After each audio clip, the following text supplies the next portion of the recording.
Bienvenue dans cette nouvelle vidéo consacrée à Revit 2022, aux commandes complémentaires et plus spécifiquement au fait d'importer une maquette au format IFC.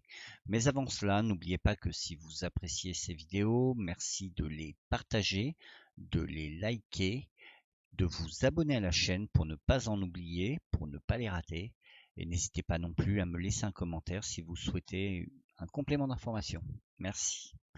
Donc, nous revoilà dans Revit 2022. Nous avons ouvert un fichier vierge au gabarit architectural et nous souhaitons importer une maquette au format IFC.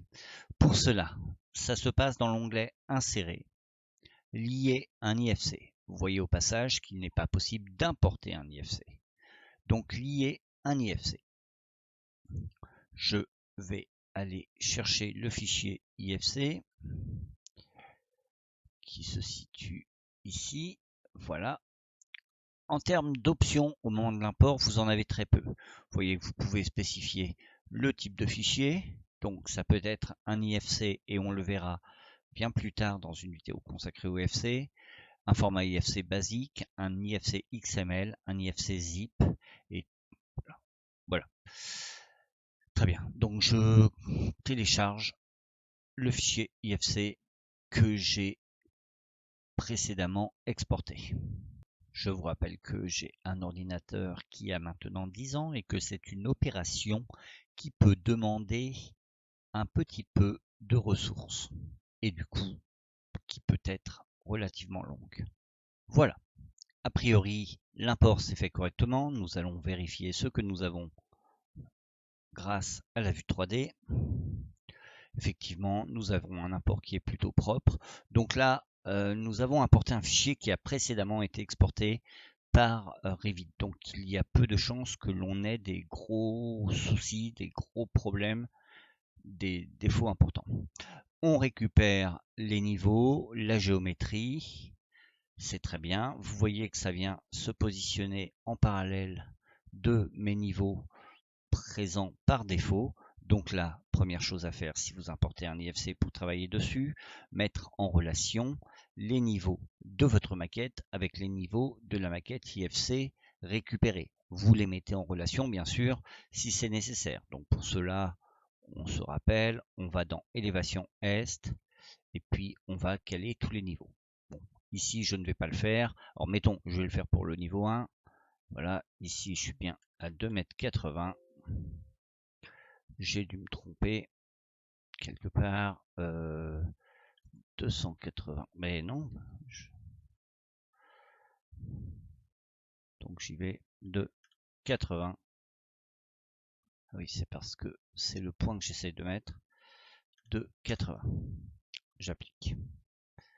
Voilà. Donc mon niveau se cale avec le niveau présent. Maintenant, imaginons que vous deviez travailler sur cet IFC pour reproduire le plan.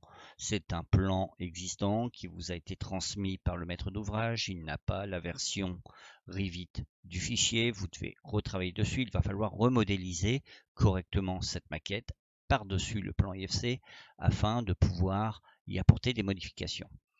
Je vais donc par exemple sur mon plan niveau 1. Voilà, je vois exactement ce dont j'ai besoin. Mais là, vous allez voir que si je décide de dessiner un mur,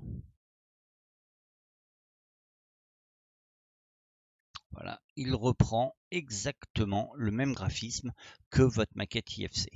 Vous pouvez vous dire que vous pouvez aller modifier les ombres. Vous voyez que si c'est une maquette propre exportée depuis Revit, vous allez avoir un petit conflit de données, ça risque de pas être très pratique. Alors là, je vous donne un conseil, c'est d'aller dans les remplacements de visibilité graphique du panneau propriété.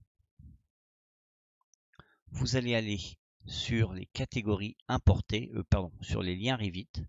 Ici, vous avez Tadao sans joint-creux.ifc, donc votre maquette IFC que vous avez liée à votre projet. Vous venez dans un premier temps le mettre en demi-teinte. Donc le mettre en demi-teinte, ça réduit la tonalité des couleurs et vous voyez que ça passe les lignes noires en lignes grises à 50%. Et vous pouvez également le placer en fond de plan, ce qui va vous le mettre derrière les éléments que vous allez tracer.